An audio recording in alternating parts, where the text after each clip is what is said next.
Is the mind physical? That is the question that we are discussing today with my two wonderful guests. The first is Dr. David Papineau, who's professor of philosophy of science at King's College London. He's done extremely high quality work in philosophy of mind, metaphysics, philosophy of science, and epistemology. I've linked his website and some of his relevant work in the description, so everyone, please check that out. I actually especially recommend his book, Philosophical Devices. Longtime viewers of the channel will know that I absolutely love that book and recommend it to basically everyone. So I just want to mention that. Our second guest is Dr. Brian Cutter. He's associate professor of philosophy at the University of Notre Dame. He works primarily in philosophy of mind, metaphysics, and philosophy of religion. And I've also linked his website and relevant work in the description. But without further ado, let's turn it over to David to give a kind of causal argument for physicalism. Thank you, Joe. Thanks for the introduction. Okay, let's start with what we can call the causal argument for physicalism stroke materialism. I think we can use these terms interchangeably today. And this is a nice simple argument, and it has three premises, and I'll just lay it out, and then we can see if there's any holes in it. So let's take the first premise. Okay, this is an argument specifically for physicalism, materialism about the mind, including the conscious mind. So the thesis is the mind is just the brain. Well, that's a bit crude, and we might have to qualify that later, but there's nothing more to the mind than what goes on in the physical world. Okay, so premise one. Mental events have physical causes. What goes on in my mind has effects in the physical world. Most obviously, it has effects on my body. So look at my lips are moving now, right? That's a physical event. And I take it that that's being caused by mental activity in my mind. So premise one, mental events have physical effects. Premise two,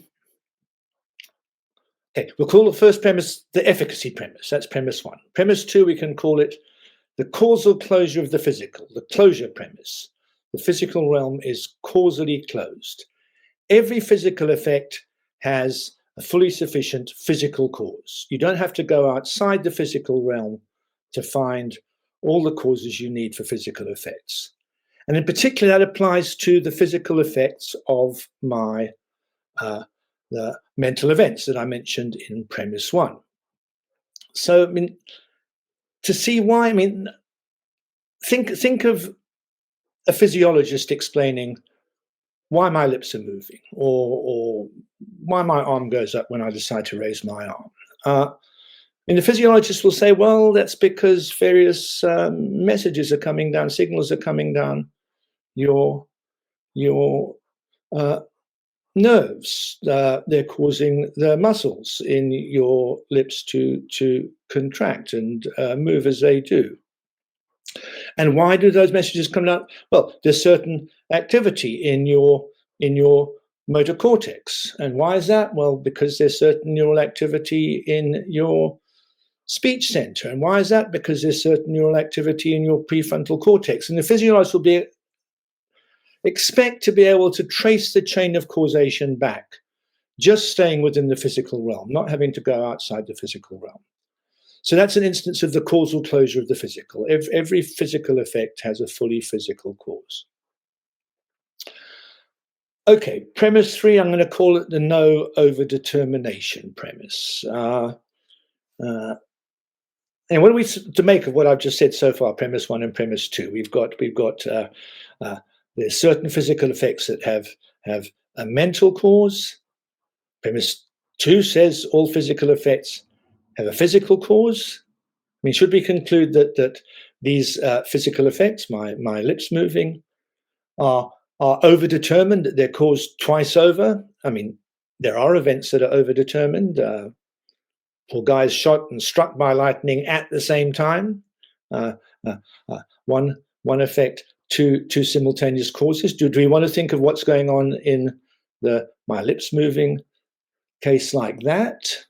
That seems wrong. I mean, in the case of the guy who's shot and struck by lightning, you want to say, well, he still have died even if he hadn't been shot because he was struck by lightning, or he would still have died if he hadn't been struck by lightning because he was shot. Do we want to say that my lips would still have moved even if my motor cortex hasn't fired as it did, because I wanted to say because I had a mental cause? Or do you want to say that even if I hadn't wanted to say what I'm saying, I would have still said it because the way the motor cortex fired? I mean, that seems wrong. It doesn't look like we want to say that whenever there's a bodily action or my lips move, in all such cases, there's two independent causes, each of which would have sufficed on its own. So that's the third premise, the no overdetermination premise. Bodily movements aren't systematically overdetermined. Okay, so that looks like three good premises, and I say, once you've got those three premises, physicalism is pretty inescapable. So, I mean, the first premise says that these physical effects, bodily movements that have a mental cause. Second premise says they have a physical cause. Third premise says they don't have two different causes. Seems pretty inescapable. Only way to square that circle is to say the mental cause is just one and the same in the physical cause. They aren't two causes. There's just one cause being described in two different terms. There's nothing different to my desire to say what I'm saying than the activity in my prefrontal cortex and the speech center. My desire to say these words just is neural activity in my brain. Okay, so there's the argument. Three premises: efficacy premise, causal closure premise, no overdetermination premise. And I'm curious about which Brian is going to deny. I mean, it seems to me you've got four options. You can say the argument isn't valid. You can say the first premise is false. Mental events don't have physical causes. That's a familiar position. That's epiphenomenalism. I take it that's pretty ugly. You can deny the third premise and say, look, whenever there's a physical effect of a mental cause, there's also a physical brain cause as well, a separate brain cause. I know philosophers who have this view. It's sometimes called the belt and braces view. You make doubly sure the bodily motion is going to happen. You have a kind of backup causes. But again, that looks pretty kind of Heath-Robertsonish, we say in England. Rube Goldberg, you'd say in the States, Rube Goldbergish. And the other option is to deny the causal closure premise, and we can discuss that too. And I mean, that's what Descartes denied. He thought that the mind came in and made a difference to what goes on in the physical world, but that is not a common view anymore. And it's noteworthy that scarcely any of the anti-physicalists in philosophy nowadays, all the people who feel there's something wrong with the idea that the conscious mind is just the brain, they find ways of accommodating that thought without denying the causal closure premise. It seems to fly in the face of science. Anyway, I'll stop now. There's the argument, and I've laid out Brian's options, and I'm curious about which way he's going to go. Yeah, that is wonderfully clear. So let me just try to think through it on the fly. I mean, I've thought about this a bit before. So yeah, so we've got, well, you lay out four options, but one of them, I guess, is denying the validity. Let's set that aside. So the options would be denying one of the three premises. I'll say up front, my very tentative preference is to deny the causal closure premise, but my overall attitude towards the argument is that, okay, we've got these three options corresponding to denying each of the three premises, and I kind of think on reflection, none of the three options is all that bad, and it's, I have a high degree of uncertainty which of those is the best option. But let me just kind of go through the options. So we start with mental efficacy. Mm-hmm. And let's focus on conscious states. Conscious states have physical effects, like on my body. That's certainly a very commonsensical thing to think. It seems like my feeling of conscious thirst is what causes me to drink, or my feeling of pain causes me to say, ow. It's not like a priori, I take it, that that conscious states cause physical effects. It's just something that seems pretty plausible based on our casual observation.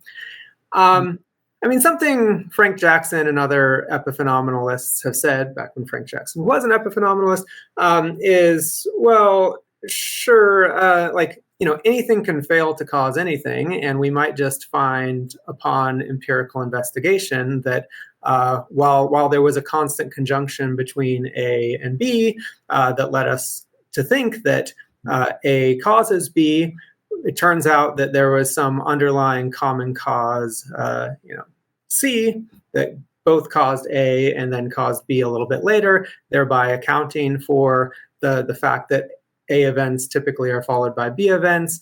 And I take it that's the standard epiphenomenalist view. So we've got some underlying brain state that both causes the pain and then causes a little bit later the relevant avoidance behavior or whatever. And so we've got a nice explanation of why it would seem to us as though the pain was causing the behavior, because, after all, the pain is typically followed by this behavior, but we've got some underlying explanation for that correlation. I'm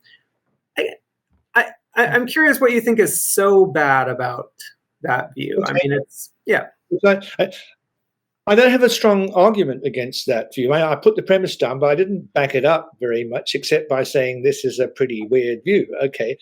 And at first pass, that's the argument, that here we have the brain chunting along, causing other brain states, causing bodily behavior, and then the feelings coming off like puffs of smoke. And so we have things in nature that have a cause but don't have any effects. That's not such a common situation, things that just don't ever have any effects. That's not something we find elsewhere in nature. But I don't have any knockdown a priori argument against this. I just put it to you that that's a rather complicated Rube Goldberg kind of setup compared with the simple physicalist view that pushes the mind down into the brain, and now everything is causally quite simple. I mean, having said that, there is another very further unattractive feature of epiphenomenalism, which philosophers have come to call it's self-stultifying. So one reason for being unhappy about materialism, physicalism, and I imagine that you're going to push some of this kind of thinking later, is it's very counterintuitive. It doesn't seem right. I mean, it doesn't seem to us plausible that the mind could be just the same as the brain. And one wants to think, well, the fact that seems so weird is surely something to do with the fact that we have acquaintance with this extra thing. But if you're epiphenomenalist, as people have pointed out, the fact that you, at least insofar as it's realized in your brain, think that the mind must be separate with the brain, find it weird, find yourself saying that I can't take it seriously, that the mind is just one and the same as the brain, that can't be due to the fact that the mind is separate to the brain. Because on the epiphenomenalist view, even if the mind were separate to the brain, it wouldn't have any effects on what goes on in your brain and what you say and so on. If you're an epiphenomenalist, you'd have to admit that even if epiphenomenalism were false, even if the mind were the brain, you'd still be saying that it's completely weird to suppose the mind is the same as the brain. So that's an extra. Yeah, and I think that's an interesting way of putting pressure on the view. I'm not really here to defend epiphenomenalism. I was somewhat curious about what you would say about the basic epiphenomenalist response. Let's look at overdetermination just briefly. So, I mean, I agree.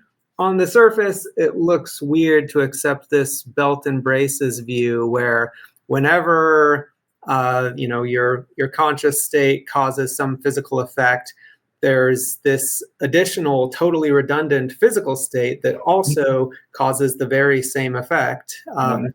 Like that kind of redundancy doesn't seem to be really common elsewhere in nature outside of fluke cases like getting shot and struck by lightning at the same time. Yeah. But then when you think about it a little bit more, I mean, it's a familiar point in the literature that there are various kinds of overdetermination. that are rampant in nature. Mm-hmm. And it's a little bit hard to carve out a principle saying, here are the benign cases of overdetermination, and here are the problematic cases of overdetermination, and the dualist needs the problematic kind. So just to give a couple examples, you train a bird to peck at red things. Okay, you put a scarlet chip in front of the bird and it pecks. Okay, the fact that the chip was scarlet was causally sufficient in the circumstances for the pecking.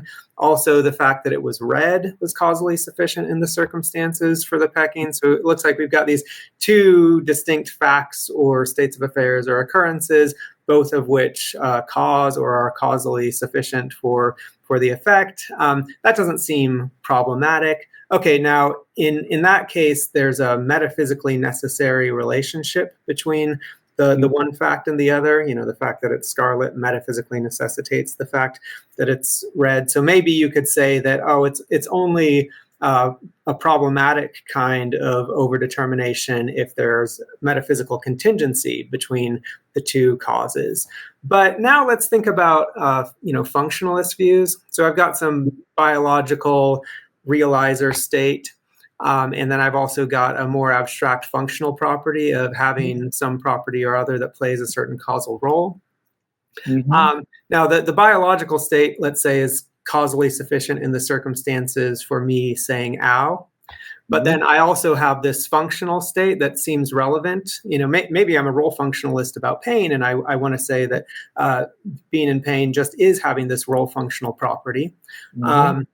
Well, there it looks like there's not. I don't think there's going to be a metaphysically necessary relationship between the realizer state and the functional property, at least if causation is dependent on contingent laws of nature, because then you could have a metaphysically possible world with the same intrinsic categorical state, but different laws of nature, so that it doesn't have the same causal profile. And so that particular realizer state is not going to metaphysically necessitate the relevant functional property. It only does so in conjunction with background contingent facts about the laws of nature. Okay, but again, do you want to say that role functionalists have a problematic kind of overdetermination? Like if I say the brain state causes me to say ow, and also the pain causes me to say ow, and the pain is a role functional property, is that a bad kind of overdetermination? Or, the intrinsic physical state of the computer causes this output, but also the fact that it's running a program causes that output. That's fine. That doesn't seem like a problematic kind of overdetermination, but for the same reason, you're not going to have a metaphysically necessary relation between the microphysical categorical intrinsic property on the one hand and the program property on the other. But it seems fine. So these sorts of cases make me start to feel like, look, I don't know what the rules are for when we have a problematic kind of overdetermination. And so it's unclear to me whether the kind of overdetermination that the dualist will need, who accepts, causal closure of the physical and so forth, is problematic. So I don't want to say too much about that, because with the nature of causation is quite a can of worms, and I'm not sure we want to open it quite yet. Maybe we'll come back to it later. But I'd be more interested, before we open that can of worms, to hear what you say about the causal closure principle, because if that opens the same can of worms, we're going to have to talk about it. But before we come on to the causal closure principle, the second premise, let me just say a couple of things about your example. So the crimson red example, that looks like benign overdetermination. And you said, well, now we can draw a line. It's benign overdetermination when the two putative causes are metaphysically intertwined. But if they're metaphysically independent, then that would be more mileage for the dualist.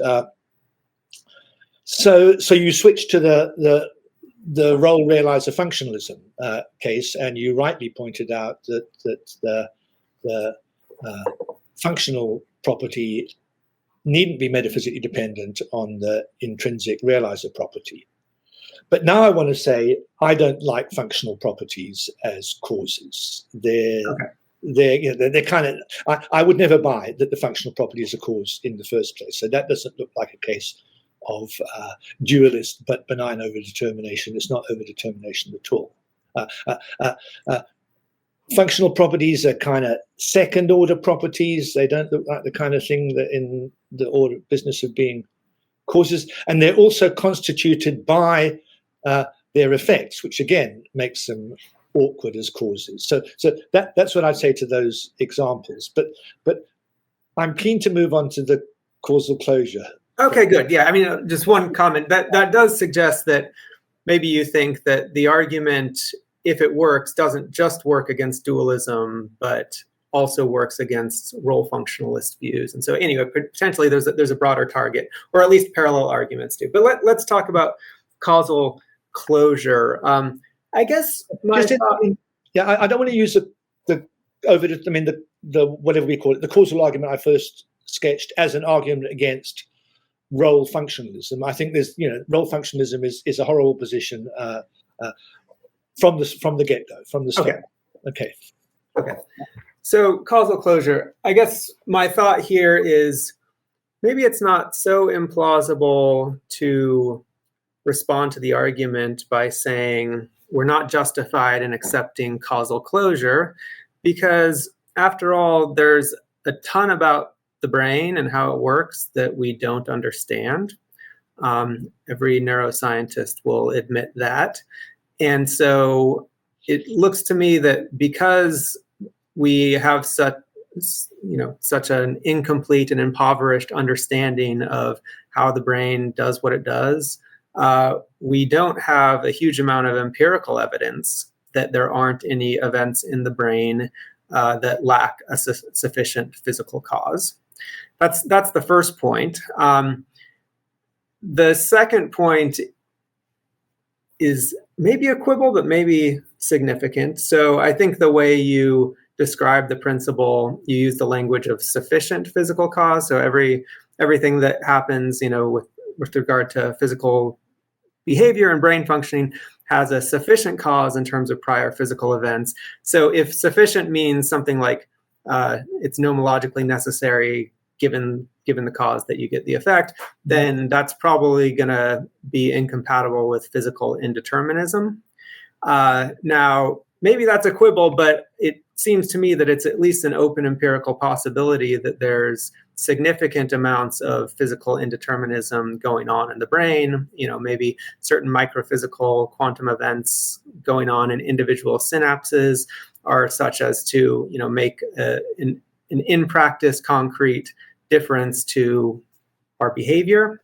Mm-hmm. That seems to be at least an open empirical possibility. And in that case, then the letter of the causal closure principle, and maybe even the spirit, is not correct.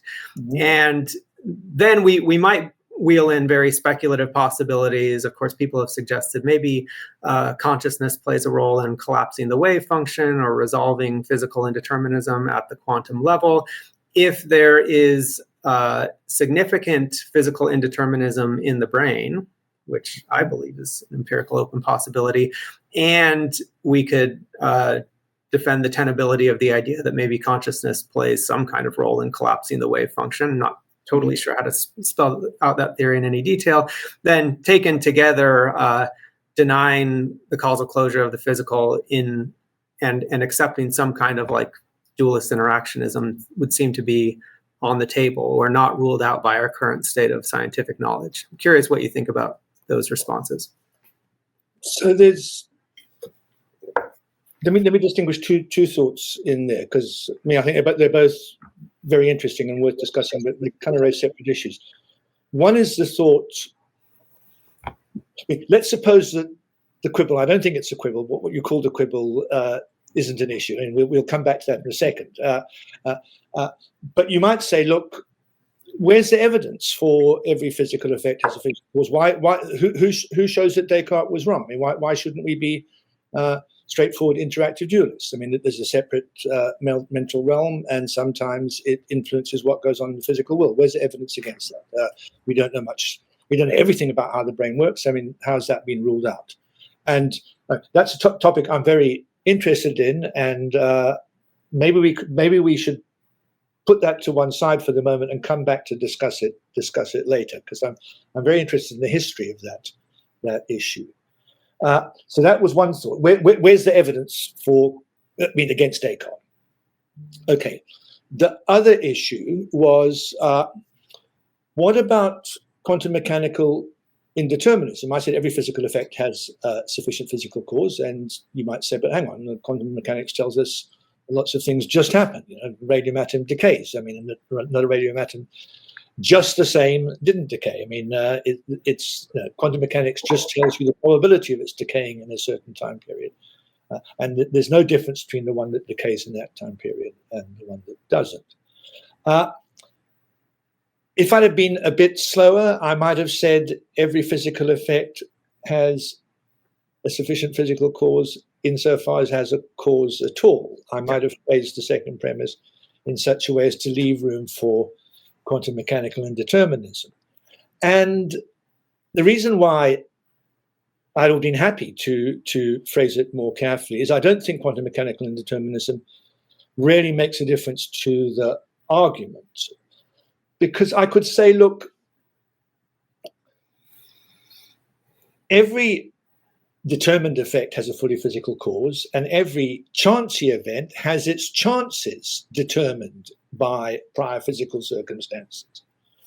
And if the mind's going to make a difference, presumably it's going to make a difference by affecting the chances of things. We'd have two identical physical circumstances, and then a mental cause in one case would make a difference to the chance of some physical effect.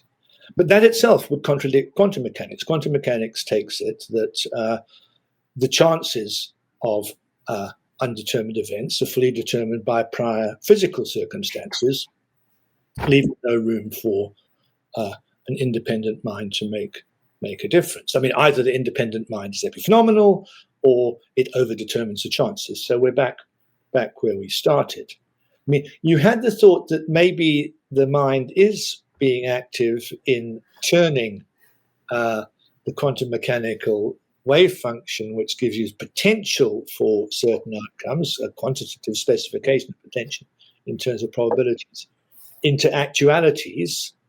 I think that's a pretty weird way of understanding quantum mechanics. But even if it were true, it wouldn't give the mind much power to make things happen.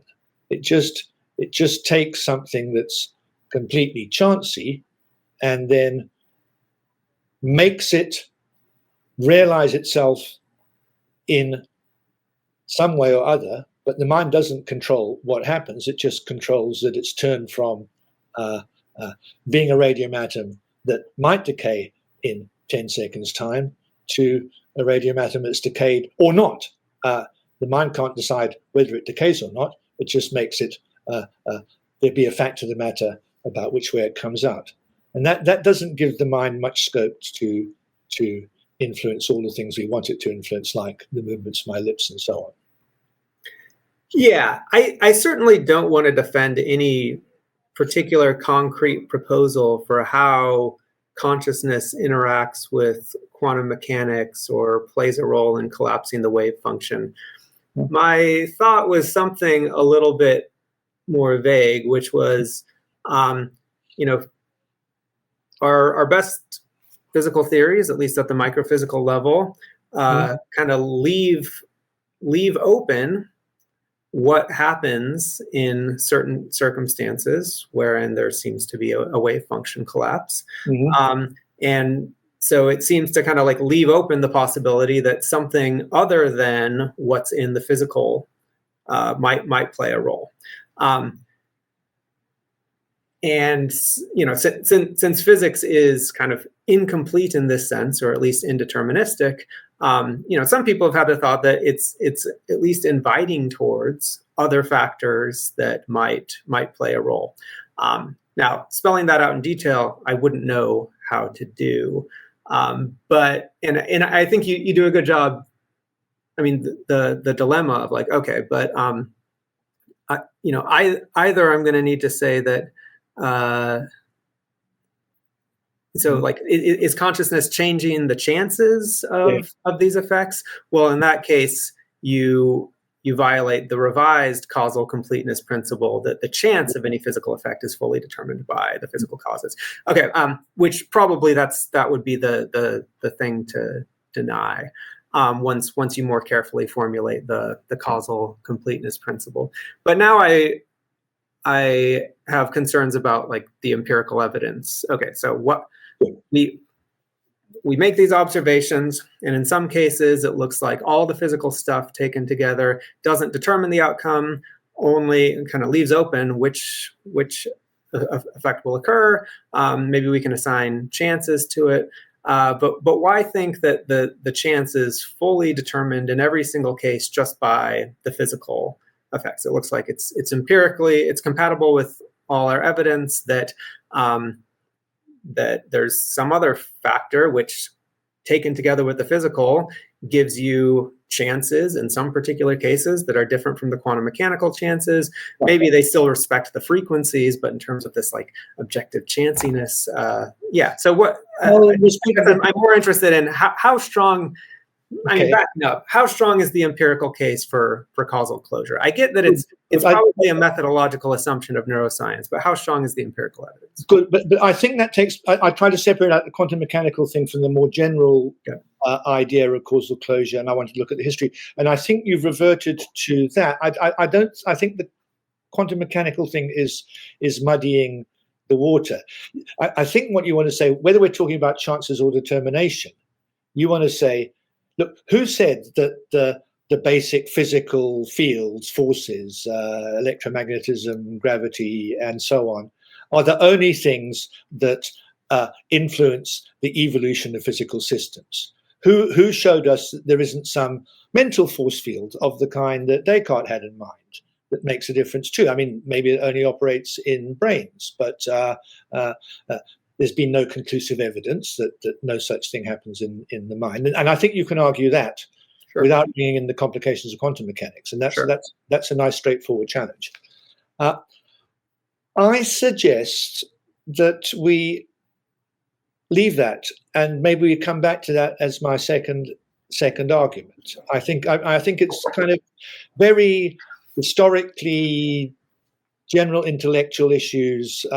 Why you said it's a kind of guiding principle of neuroscience? Where did that come from? How did that happen? I'd quite like to discuss that. Okay. But I suggest at this point, is this all right, Joe? I'm taking over your role. No, this is amazing. That was perfect. That was wonderful. You're a pro at this. My goodness. That's good. So let's switch over to Brian's presentation then for Brian's first argument, and then we'll come back to this point from David when he's making his second argument. So Brian, I'll turn it over to you to pick whichever argument you want to start with. Okay, thank you. So I've prepared two objections to reductive materialism. We'll see if we get to both of them. So just a quick note on terminology. So my target here is what I'm calling reductive materialism about the mind, which is roughly the view that all mental properties are identical to broadly physical properties. Broadly physical properties here, that includes not only kind of low-level biochemical or microphysical properties, but also higher-level functional, computational, or behavioral properties. So reductive materialism is a pretty broad tent. So my preferred view is opposed to this. I call it mental primitivism. It's the view that some mental properties are physically irreducible. As stated, mental primitivism is neutral between dualism, Jonathan Schaffer's ground physicalism, various forms of idealism, and so forth. And we can talk about those differences later, but I don't think they'll matter too much. So I'm going to stick to kind of arguments and motivations that are very close to the core of my own reasons for not liking reductive materialism. The first one is less familiar, but plays a big role in my own rejection of reductive materialism. So I call it the history independence argument. The very rough idea is this. I think some intentional properties constitutively depend on phenomenology, but I think that every reasonable form of reductive materialism implies that intentionality constitutively depends on certain facts on which your phenomenology surely doesn't constitutively depend. So for example, on many reductive views, intentional properties constitutively depend on certain extrinsic historical facts about your evolutionary history. But surely your current right now phenomenology doesn't constitutively depend on what happened in the distant past. Therefore, reductive materialism is false. So that's the very rough idea, and I'm going to try to spell it out a little bit more carefully. So as I'll spell it out, I'm going to claim that reductive materialism has a hard time accommodating the following two claims that I regard as very plausible. First is history independence.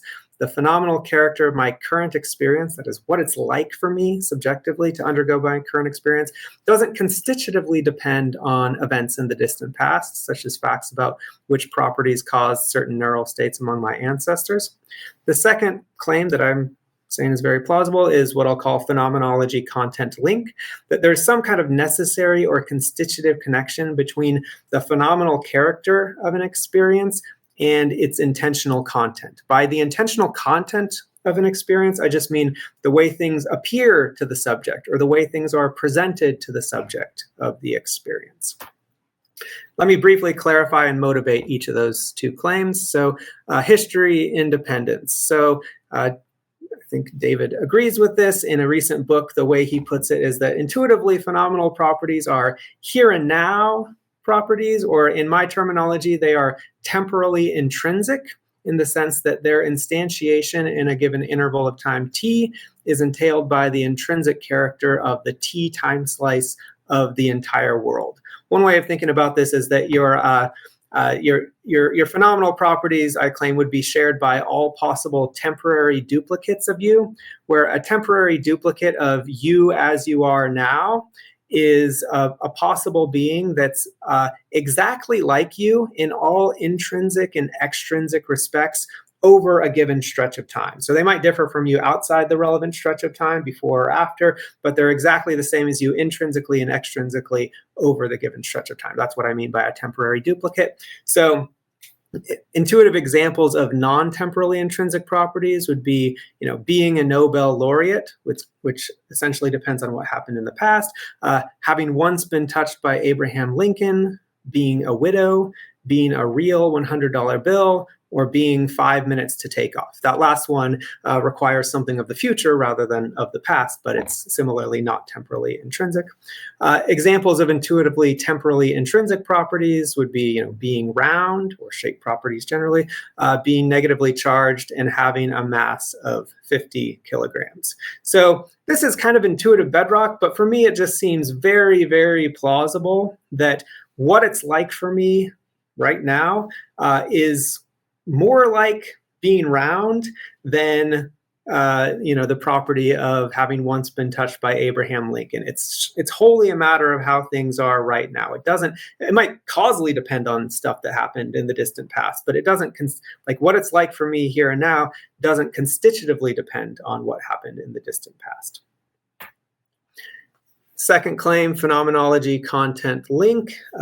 Here is how Colin McGinn puts it, and I'm sympathetic to this characterization. He says, a visual experience, for example, presents the world to the subject in specific ways as containing spatially disposed objects of various shapes and colors, and this kind of presentation too is constitutive of what it's like to have a visual experience.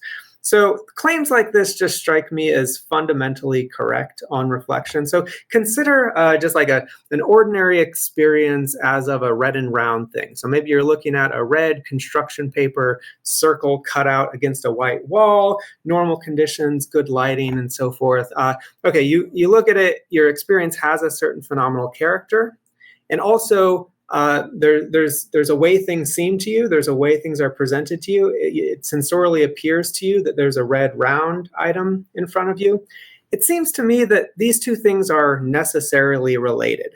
I can't even conceive of someone having an experience that's phenomenologically exactly the same as my current experience, where it doesn't even appear to them that a red round item is present. So that's basically what phenomenology content link is saying.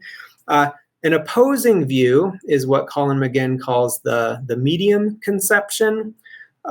which says that the phenomenal character of an experience is something like the contingent medium of representation. So a common analogy here would be like the shapes of linguistic symbols on the one hand and the meaning they carry. So if you consider like the English inscription, "This thing is red and round."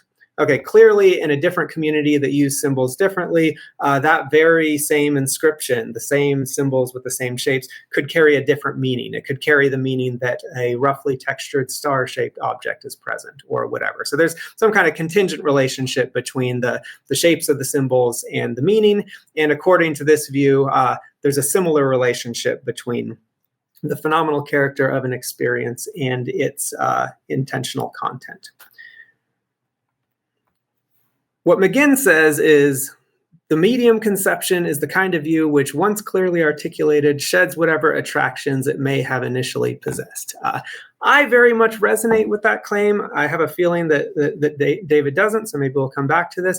But just to clarify, so I agree with McGinn so long as we stipulate that by the intentional content of an experience, we just mean the way things appear to the subject or the way things are presented to the subject.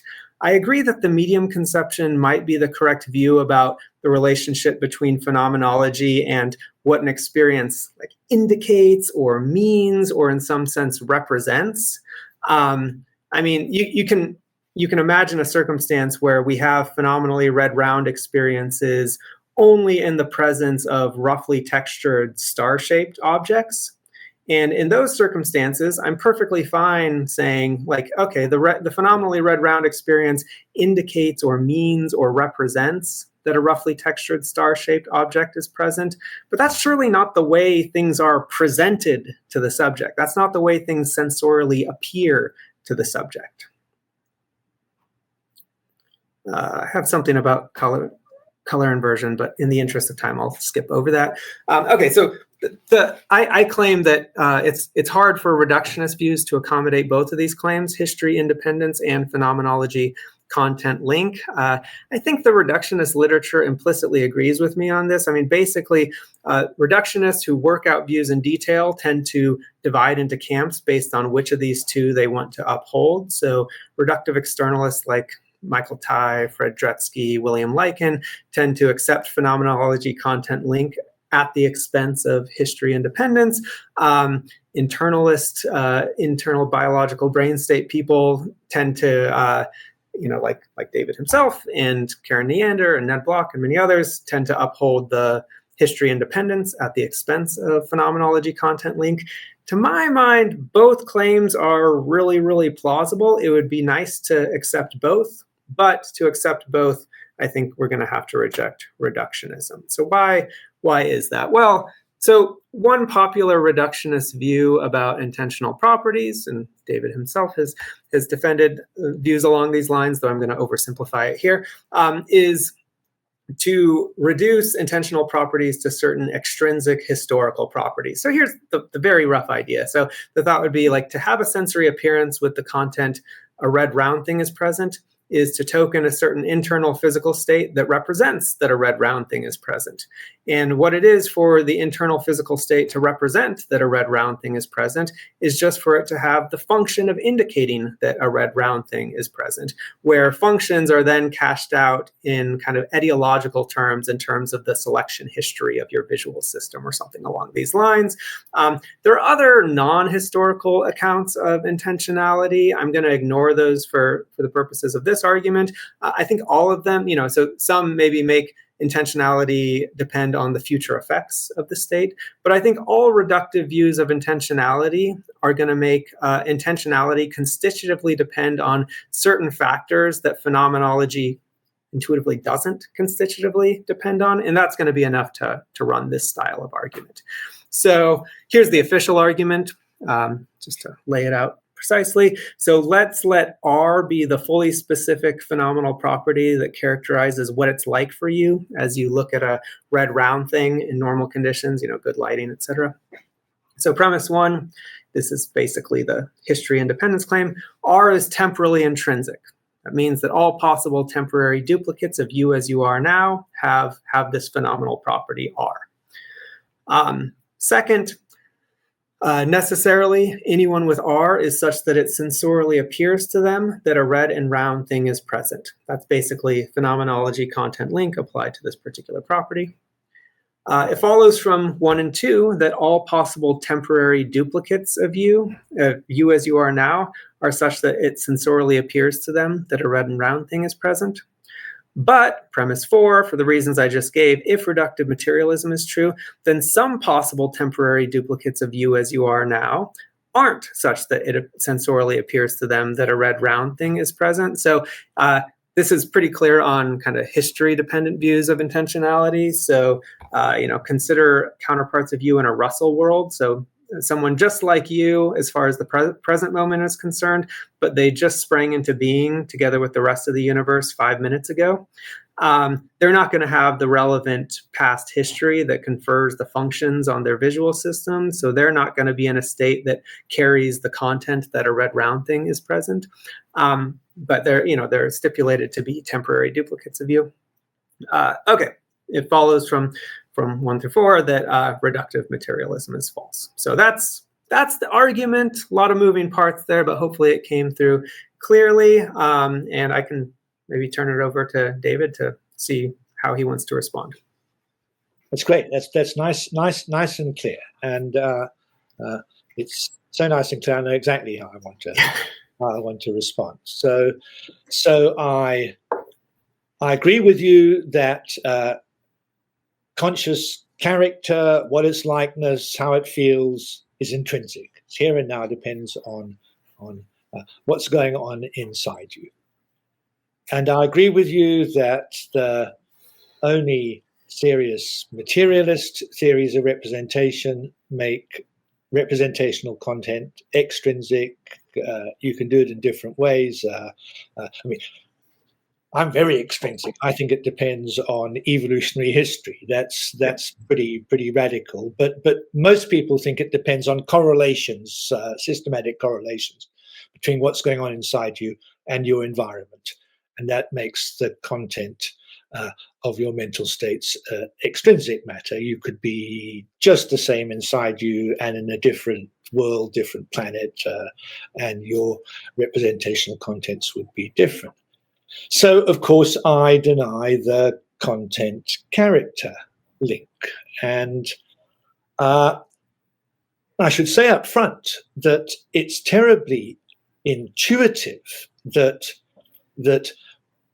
especially with sensory experience, introspect the nature of your sensory experience. Can't you just read out from that introspected conscious character what it's telling you about the world? But I think this intuitive attraction is deceptive, despite what McGinn says. And let me put pressure on you by asking you, how is it that a given conscious character can therewith constitute a certain representational content? Look, I mean, the problem. Let me put the problem like this. I mean, conscious character is one thing. It's how it feels when you have the sensory experience, what it's like, how it is for you, right? Representational character is what the experience is saying about the world in general. It's what its truth conditions or veridicality conditions are.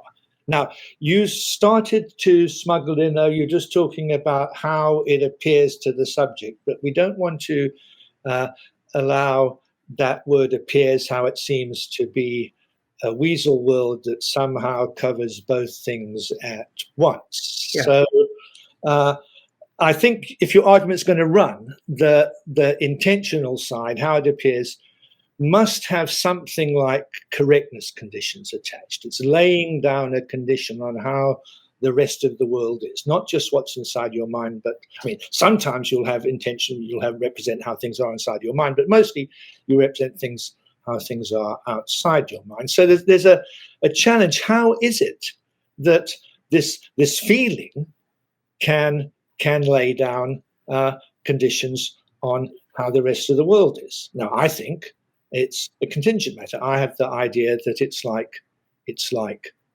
words, that That feeling might have represented different things if you've been in a different environment. Just to digress for a minute, because we have difficulty with the idea that the here and now feeling I have, I'm looking at a computer, I can see, like I've got a desk lamp, that could have represented something different than the desk lamp and so on. There's a paper in the Australasian Journal of Philosophy, and I'm terribly sorry, I must apologize now to the author because I've forgotten their name, but it argues much more strongly than I do in my book on these matters that any sensory experience, any phenomenal character could represent any circumstance. I believe that's Jessica Hine, isn't it?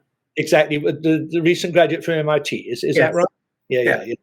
She argues that a plain blue expanse could represent all the detail that my sensory experience currently represents. And the trick is the plain blue expanse, there's a lot of pixels there, an awful lot of information in the Shannon sense in that plain blue expanse. We just got to kind of set up the correlations, and that could represent anything. Very nice stuff.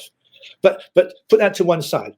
The challenge is how could it be that this feeling, which is intrinsic, can lay down a truth condition on the rest of the world?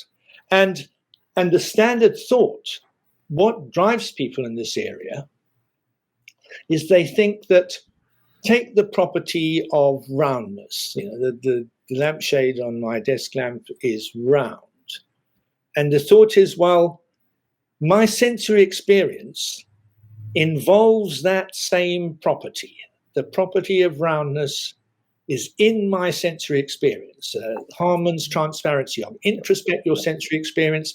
What properties do you see? What properties do you find there? Just the same properties that objects in the world have. So the thought is that your sensory experience involves the same properties as worldly objects have, and thereby that once you've got that far, it's natural enough to suppose that by involving those self-same properties, they represent the world itself, relevant part of the world, the bit in front of you, to instantiate those self-same properties, perhaps wrongly, because you might be under an illusion that the lampshade is round, but still the roundness is in your experience, and that's what enables it to represent the possible roundness outside. And I think this idea of worldly properties being present in experience is very, very iffy.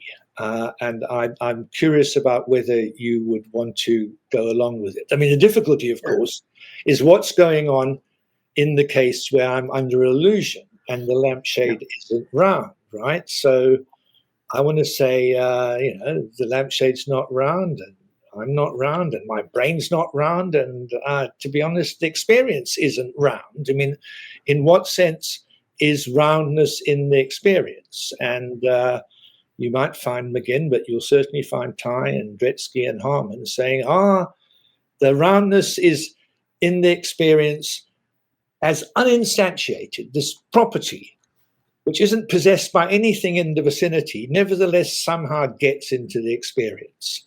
And I can't make any good sense of that. So I think it's very seductive to think that the conscious character of our sensory experience automatically lays down correctness conditions for the world to satisfy in order for the experience to be veridical, but I don't think it possibly can. Yeah, so maybe I'll say briefly how I would like to account for the necessary link between phenomenology and content, because you're right, that's a pressing challenge, and I haven't said how that works on a non-reductive view. So the story I like, this is broadly similar to the kind of story you find in David Chalmers' paper, Perception in the Fall from Eden, and it's similar to a view that Adam Pautz has defended. I might put it in slightly different terms than they would. So my thought is phenomenal properties are identical to certain intentional properties. So take the sensory phenomenal property I have when I look at the red round thing. So let's call it, having the red round experience. I say that what it is to have the phenomenally red round experience is for it to sensorially appear to me that a red round item is present. Where that sensory appearance is a primitive intentional attitude or a primitive intentional relation to a propositional content. So, officially this would be cashed out in using the phrase, it sensorially appears to X that P, where that's an undefined primitive, and it expresses a primitive mental relation or attitude to a content. And so, yeah, I would want to say, so that's why they're necessarily related, because phenomenal properties just are a kind of intentional property. And yeah, so that's the basic picture. There's a necessary connection because there's an identity between sensory phenomenal properties and it sensorially appearing to you that blah, where sensory appearance is an irreducible intentional relation to a content. Okay, so I think we've got here different styles of doing philosophy. I think I'd like to put Dave Chalmers to one side because I can't quote chapter and verse, but I think he's rather in the Ty, Dretske, Harman camp in thinking that the represented properties, or at least in his case, the Edenic properties, are present in the experience. But Adam Pouts doesn't think that, and what you said doesn't commit you to that. You just have, there's a primitive, undefined relationship between the phenomenal character I have and the worldly property that lampshades can have of roundness. And it's not that the experience is round or even uninstantiated roundness is part of the experience. It's just when I put to Tim Crane once, who's of a similar mind to you, how is it that this conscious character, which is one thing, can represent a worldly property which is not part of it? He said, it's magic. It's magic. And I'm afraid that's the view I have of your and Adam's view. And well, it's primitive. If it's magic, sorry, I have an argument at this point, but it's like Jerry Fodor says, when we get to the basic features of reality, one thing representing another is not going to be in there. That's going to be something that's really something else. And yeah, yes, good. So. Well, I think there might be a little bit more to say, but yeah, so to a certain extent, yeah, in taking this intentional relation as primitive, I'm saying it at least can't be cashed out in further terms in terms of metaphysical analysis. So yeah, in that sense, it's magic. Everyone has their magic. Everyone has their primitives somewhere. I think that among the primitives of reality are mental primitives. In this case, mental relations to contents. But in terms of, if you ask, how is roundness? Is roundness a part of the experience? I think this is going to be sensitive to theories of propositional contents. So here's one theory that I'm at least open to. You've got structured Russellian propositions, and this sensory appearance attitude or relation. It's a primitive attitude to a structured Russellian content. And so what it is to have the phenomenally red round experience is to sensorially represent the proposition that a red round thing is present. That in turn maybe is a structured Russellian proposition that has the universals redness and roundness as constituents. This is a familiar idea that propositions maybe have universals among their constituents. I'm not wedded to any particular view of propositions. I do think propositions need to be at least relatively fine-grained in order to capture all the phenomenal distinctions. So probably like possible worlds theories of propositions or anything similarly coarse-grained is not going to be able to capture all the phenomenal differences we want. But so is it that you're if I believe a Russellian proposition, then I've got this property believing that a red round thing is present, and redness is a constituent of the content and thereby indirectly a constituent of that property. Something analogous is going on in the case of sensory experience. I'm kind of happy about, I'm happy about that in the sense, I don't think it makes your position any better, but I don't think it makes it any worse either. I think of propositions as in the same ballpark as properties. In fact, I think of propositions as properties of the universe, zero-adic properties. Yeah, and you're right, we need to have them a bit structured. But now we're back to the same problem. How is it that a feeling, an intrinsic conscious what it's likeness, I was saying, how does it get related to a property like roundness? How does it get related to a structured proposition? Seems to me just the same kind of puzzle. And you can say, look, it's just a primitive fact that it's so related, and it's the kind of thing that seems to me to cry out for explanation.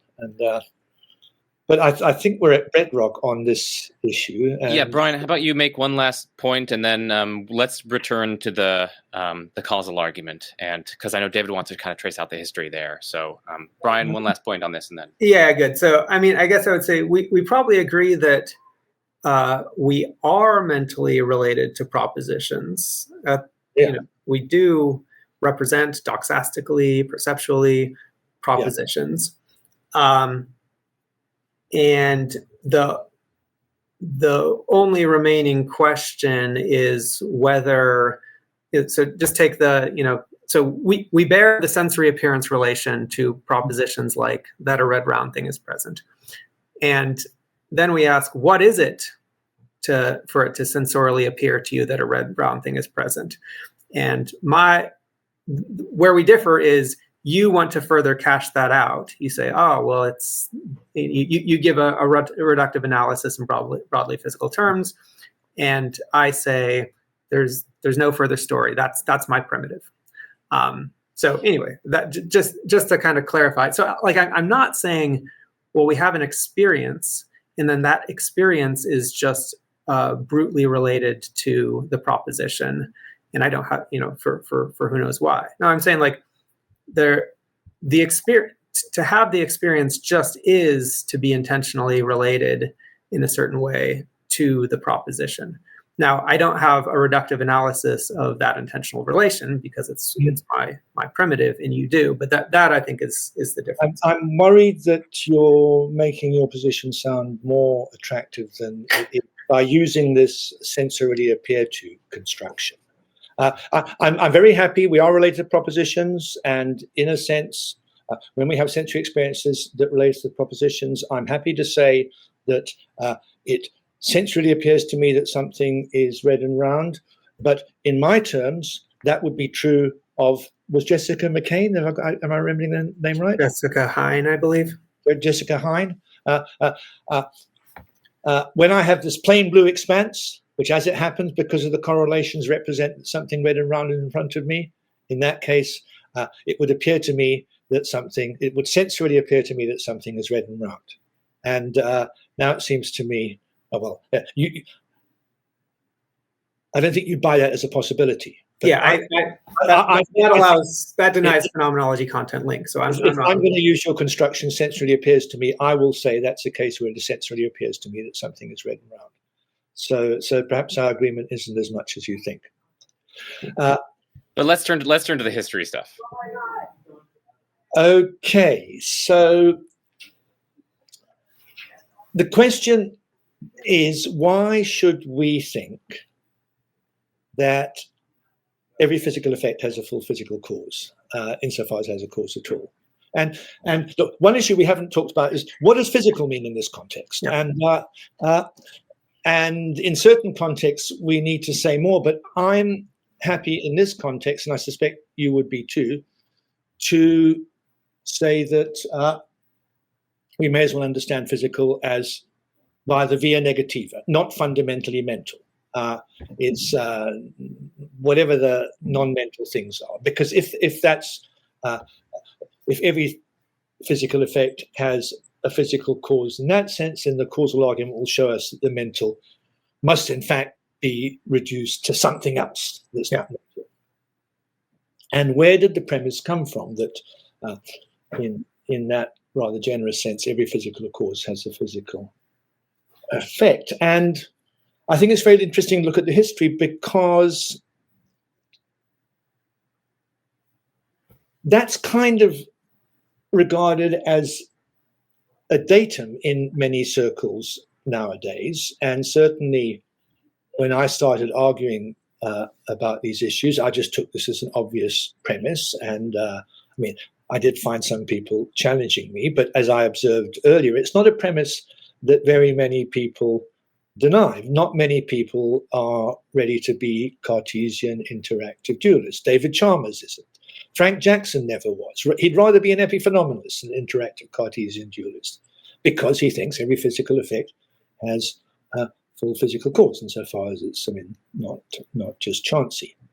So why does everybody feel they have to believe this? And it's an interesting question, because I think 100 years ago, it was by no means the case that everybody believed this. And if you look at the history of modern science, standard view through most of post-Newtonian science is, of course, there were mental forces, mental fields. There were gravitational fields. Newton was quite generous. There are forces of cohesion, there were magnetism, electricity, and so on. And mental forces. There used to be big debates among serious scientists about how many mental forces are there, and how far are they deterministic and how far are they spontaneous. Witt and Haller in the late 18th century argued about the forces of irritability and sensibility, which were two kind of mental forces. And irritability was more deterministic, sensibility was more spontaneous. And Jane Austen's Sense and Sensibility is arguably kind of alluding to that debate. And we still now have the phrase nervous energy, and that's a kind of fossil of 19th century idea that there was a nervous force field, and when you deliberated, you built up the potential energy of the nervous force field, and when the time for action came, you released that potential energy in the form of kinetic energy, bodily movement. So it was standard science. And when I was young, there was John Eccles and Karl Popper, and they were straightforward interactive dualists. They thought there was something over and above the standard fundamental physical forces that operated in the brain. And I used to think they were, pretty cranky, but now I think they weren't cranky. They were just old. They were part of the generation for whom that was perfectly standard. And when science developed through the 20th century, really, and came to the view that there's no nervous force field, there's no extra mental field over and above the fundamental gravity, electromagnetism, weak nuclear force, strong nuclear force, and so on. Now, many people would say, well, we aren't sure that we've got the complete list of fundamental forces, but few people would say we aren't sure that there's no mental force. Most people would think we're pretty sure there's no sui generis mental force. And you might well wonder, well, why has scientific opinion changed? Now, you could take the view that's just a fashion, that's just a prejudice. But I think that would be to not pay due attention to the scientific arguments and developments. Now, so what I'm pushing at here is not some knockdown, compelling, conclusive argument that there couldn't be a fundamental sui generis mental force. I don't think there is such an argument. I just think there's quite a lot of evidence against it. And some of the evidence relates to the conservation of energy, a view that was established in the mid-19th century. And some of it relates to detailed physiological research. And conservation of energy isn't conclusive, but it certainly showed scientists that there are far fewer forces than they thought. All forces have to be conservative. They have to conserve energy. If kinetic energy is lost, it's turns into potential energy, and vice versa. And not all forces do that. Forces like friction don't do that. So friction came to be regarded as not a fundamental force. Now, that argument wasn't conclusive because no special reason to suppose that a fundamental mental force mightn't be conservative like the other fundamental forces. And plenty of people in the late 19th century thought that. Though they got very worried by the implication that a fundamental mental force would have to be deterministic, no spontaneity, put a lot of pressure on free will. But that's not what we're arguing about today. I mean, we're just arguing about, is there a fundamental mental force, even if it's deterministic? Okay. I think the main argument is the physiological evidence, in particular, understanding operation of nerve cells. And that's something that happened in the middle of the 20th century. And that's about the time, I'll put it, everybody became physicalists. It's because they saw that there was pretty compelling evidence that there weren't any non-physical forces operating in the brain. And once you see that, you can put it in lots of different ways. But I think if you unpick Feigl and Smart and Davidson and David Lewis and David Armstrong, they're all running versions of that causal argument in the middle of the 20th century, because the causal closure principle became pretty compelling. And so I mean, I don't know what you want to say in response to that. You're not convinced. I mean, I worry that somebody in philosophy doesn't want to take as a premise something that the whole of science has accepted. But I don't want to be arguing. Yeah. So I'm arguing ad hominem. I'm saying the science has accepted it because there's good evidence. Yeah, I'm actually curious so Chalmers, in his paper Consciousness and Its Place in Nature, says something kind of interesting when he's considering these sorts of objections to interactionist dualism. He says, there's a kind of irony in that philosophers tend to reject it because they think that scientists do,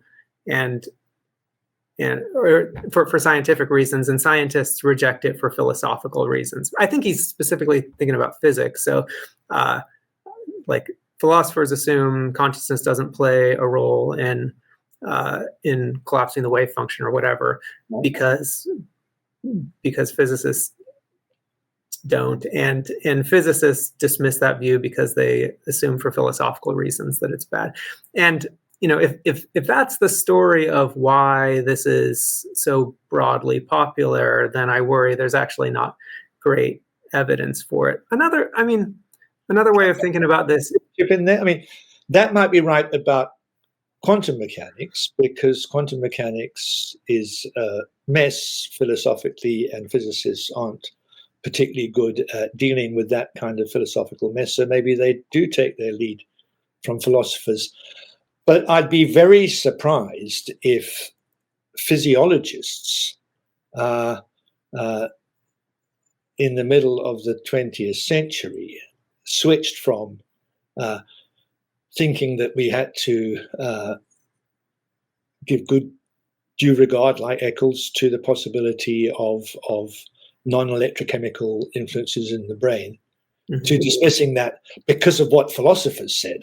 I can't believe that Feigl was as influential as Huxley and Hodgkin in persuading physiologists stop looking for the Eccles magical force.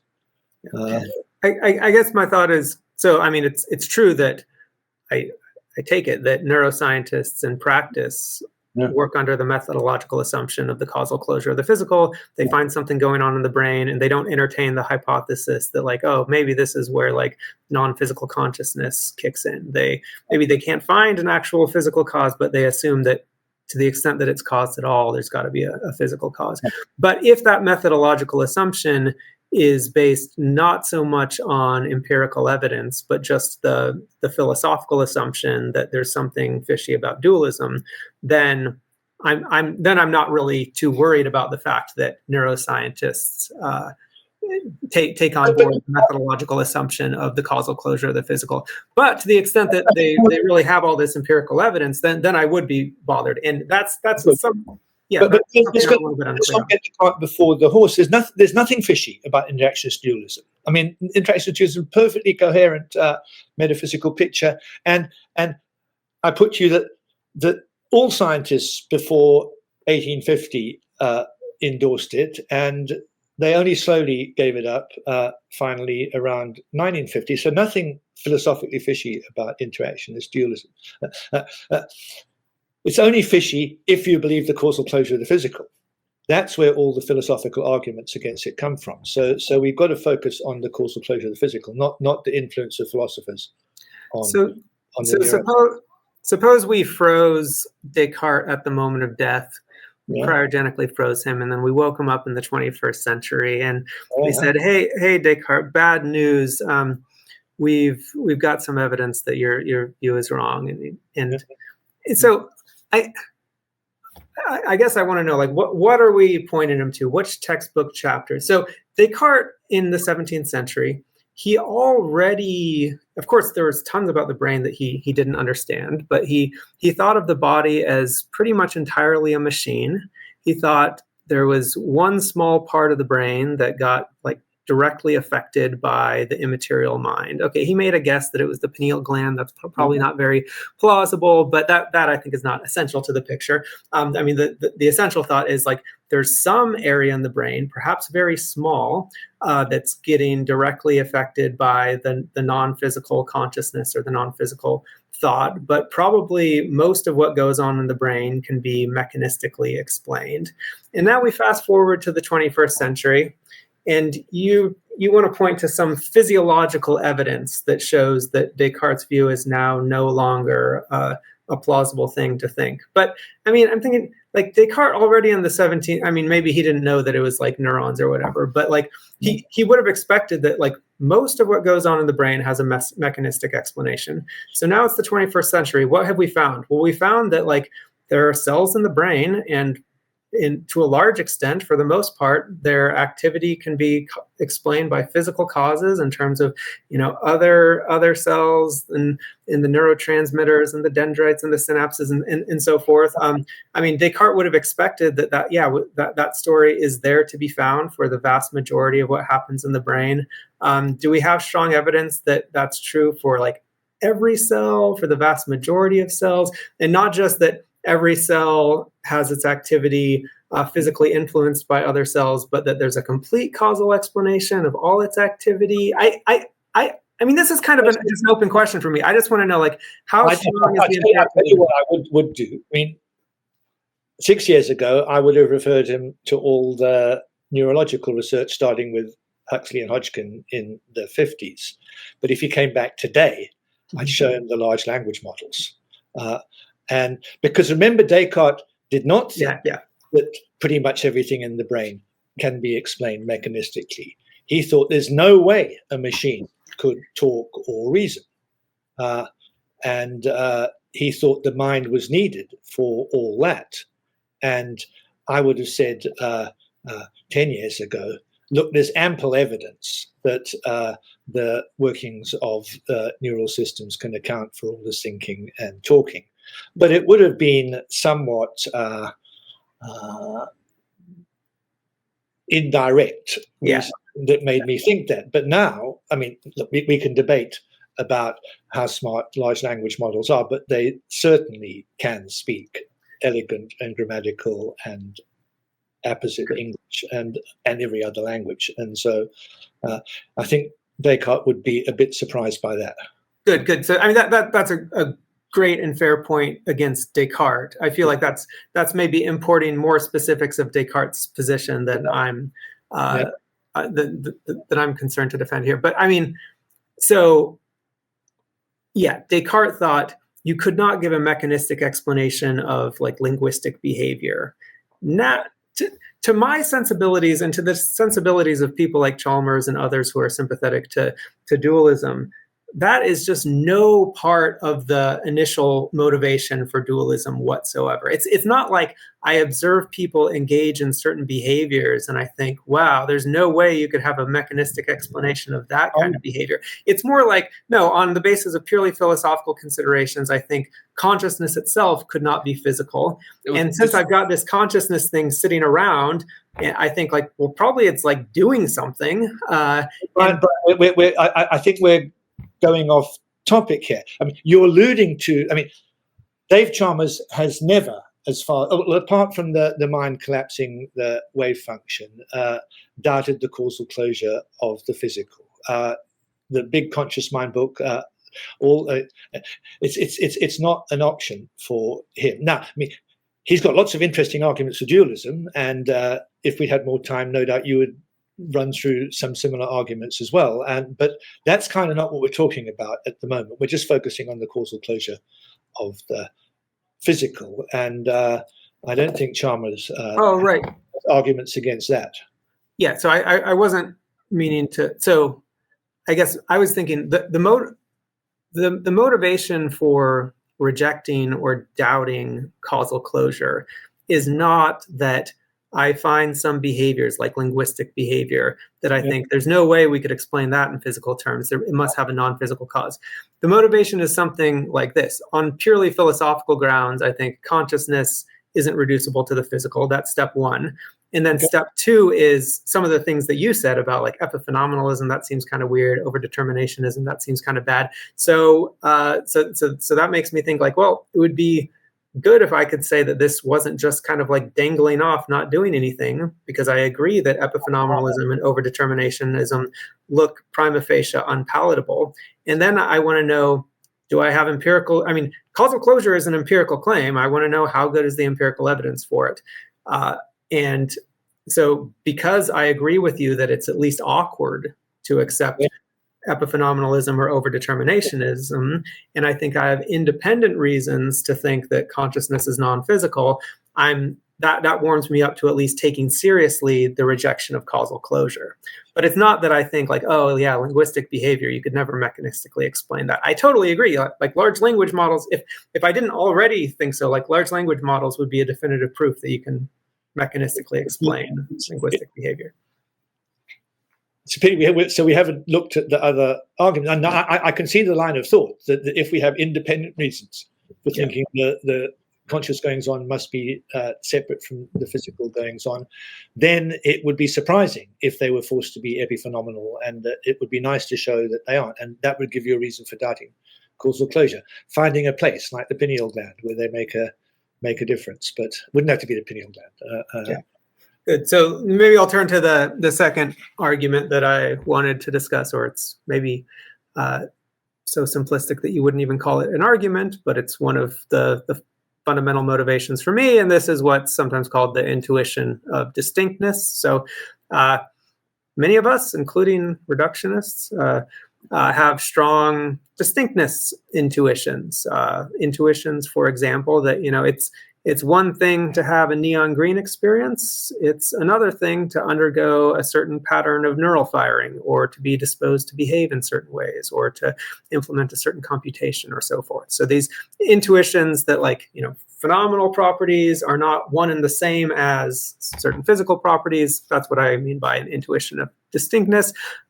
These are widely shared, even by people who end up rejecting them. I want to claim that these distinctness intuitions provide strong pro tanto justification to accept their contents. I also think that attempts to debunk these intuitions or provide undercutting defeaters are unsuccessful. Let's see if I have time to get to that. So, I mean, why do I think this? This is pretty straightforward, familiar stuff. So first of all, I think it's plausible that intuitions in general, understood as like intellectual appearances, the way things intellectually seem to you on reflection, typically provide pro tanto justification to accept their contents. If we don't accept this, I find it hard to see how we could be justified in accepting certain claims that plausibly we are justified in believing. For example, that if A is distinct from B and A is a part of B, then B isn't a part of A. Or if A is longer than B and B is longer than C, then A is longer than C. Or nothing is red and green all over at the same time. Or, the part isn't bigger than the whole. Or torturing innocent people for fun is wrong. These seem to be things we're justified in believing. Why are we justified in believing them? It seems like, well, that's just, they seem true upon reflection. There doesn't seem to be much more to say. Now, knowledge or justification from intellectual appearances plausibly is a priori knowledge. And one objection to what I've just said, and maybe David would sympathize with this, is that we only have a priori knowledge or justification for analytic claims, not synthetic claims, but the relevant psychophysical distinctness claims, like pain is distinct from fire and C fibers, those would be synthetic. So that would be a way of pushing back on the idea that we can know or be justified from intuition in the belief that these are distinct. So the notion of analyticity has been defined in different ways. I'm going to draw on the way David defines it in an old paper. He says a statement is analytic if the structure of the concepts expressed by its non-logical terms guarantees its logical truth. So the basic thought is, maybe the concept vixen has a structure to it. It's just the concept female and fox. So if you take a statement like every vixen is a fox, you can reduce that to a logical truth. Every female fox is a fox, just by replacing an expression with its like conceptual unpacking or its conceptual analysis. Now, I claim that we have a priori knowledge and justification for many non-analytic claims, so I don't accept this objection. So, in fact, I think all the examples I gave earlier, including some more, have this status. So just take the anti-symmetry of parthood. If A is distinct from B and A is a part of B, then B isn't a part of A. Or take the claim that like being red isn't identical to being round, or all of these others. I think these can't be understood as analytic in the sense just defined. I mean, one reason to think this is, these seem to involve like primitive concepts. Like the concept part seems not to admit of basic analysis. So it just doesn't have like further structure that we could unpack and turn these into logical truths. So I don't really see how to like turn this first claim about the anti-symmetry of parthood into a logical truth simply by unpacking the relevant concepts, because the relevant concepts just don't seem to have further analyses. Same with like being red is not identical to being round. Like being red, or nothing can be red all over, green all over at the same time. Being red seems to be a primitive concept, doesn't admit of further analysis. So I don't really see how you could reduce that to a logical truth just by unpacking the relevant concepts. And yet these seem to be things that we're justified in believing a priori. So I would reject the claim of no synthetic a priori knowledge or justification. In fact, I think this is true closer to home of certain psychophysical distinctness claims. I think these can be known and justified a priori. So take the psychophysical distinctness claim that being in pain is not identical to the physical property of sitting in a chair. Now you might think like you have certain empirical evidence against that from empirical disassociations, like you felt pain in cases where you haven't sat in a chair and vice versa. But we can imagine someone who hasn't experienced those empirical disassociations and ask whether they could know or be justified in believing this distinctness claim. And I say that they could. So take Mary in the chair of pain. Mary is an intelligent, conceptually sophisticated adult. She has never felt pain. She has been sheltered so that she knows nothing about the experiences under which others feel pain. Also, she has never sat in a chair. One day, her captors wheel a chair into her room. She sits in it. She feels pain. She gets up. The pain goes away. In her experience, there's a perfect correlation between being in pain, or feeling like this, as she might put it, and the property of sitting in a chair. But I claim it's still going to be obvious to her. She can know, she can be justified in believing that, it's one thing to feel pain or to feel like this. It's another thing to sit in a chair. Those aren't one and the same property. So I think at least some psychophysical distinctness claims can be known and justified a priori.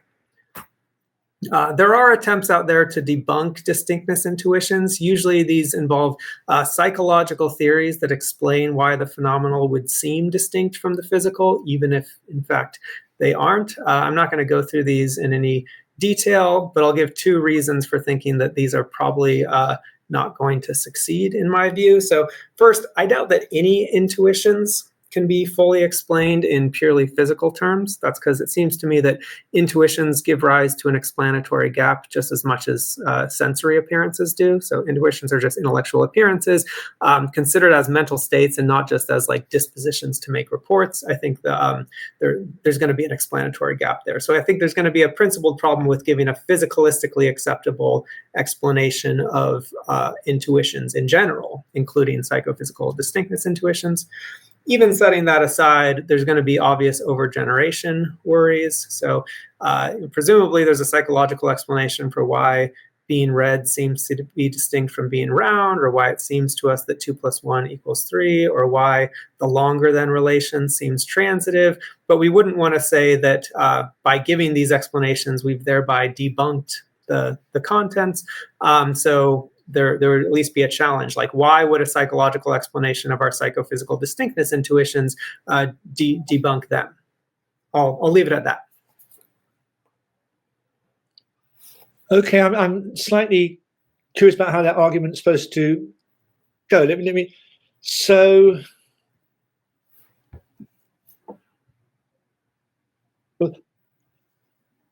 I'd like to know more about how you think synthetic a priori knowledge is possible. Most people who think that it's apparent to us that consciousness is not physical, I mean, it might be kind of a priori, but they think they derive that from their acquaintance with conscious states, either via phenomenal reflection or introspection, in which case it's a priori in a sense, but it's a priori in the sense that would make synthetic a priori knowledge very, very cheap and easy. It's kind of internal inspection. So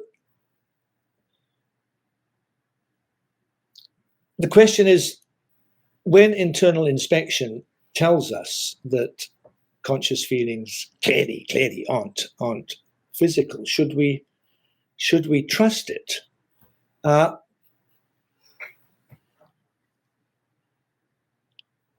Look, an awful lot of things that strike people as a priori guaranteed, such that, I don't know, space is Euclidean, the Earth is standing still, tables are solid. I mean, would you want to? I mean, doesn't it worry you that people might have said, look, the best explanation for my intuition that space is Euclidean is that it's Euclidean. The best explanation for my intuition that the Earth is stationary is geocentricity and so on. I mean, but I wasn't giving a best explanation argument. I'm not saying we have these intuitions and the best explanation for them is that they're true, therefore they're true. It's just that we have these intuitions, and in general, when it appears to you that P, that gives you proton-to justification to believe that P, roughly. Not that. Not or when you have an intuition with the content that P, that gives proton-to justification to believe that P. Not via an inference. I mean, I'm assuming that it's non-inferential justification, so it's not given by inference to the best explanation. I can't see that I accept that principle at all. It depends on what's the best explanation of your believing that P or having the intuition that P. I mean, often you'll have the intuition that P because P has led to your having that intuition, and then your having the intuition is evidence that P, but in other cases, something else will have led to the intuition.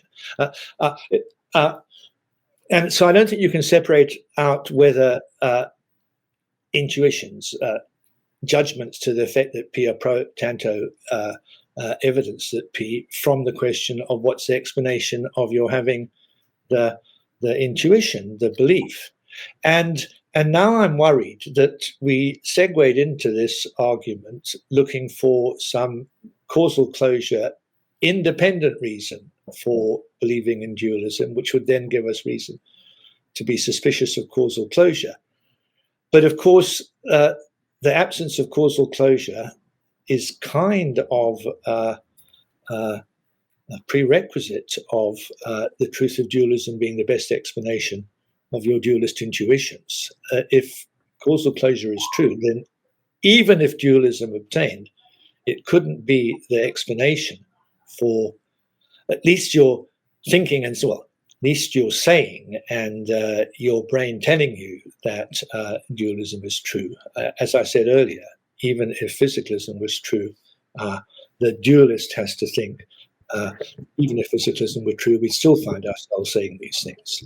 Yeah, Brian, let's have, I'm sorry, but Brian, you'll have the last word on this, and we're going to have to close up our discussion. So we could go on for ages and ages and hours on this, but, and I know, David, you'll want to say things in response, but sadly, we'll give Brian the last word here. Yeah, well, so I guess I'll say this is raising lots of hairy issues about the epistemology of intuition, Yeah.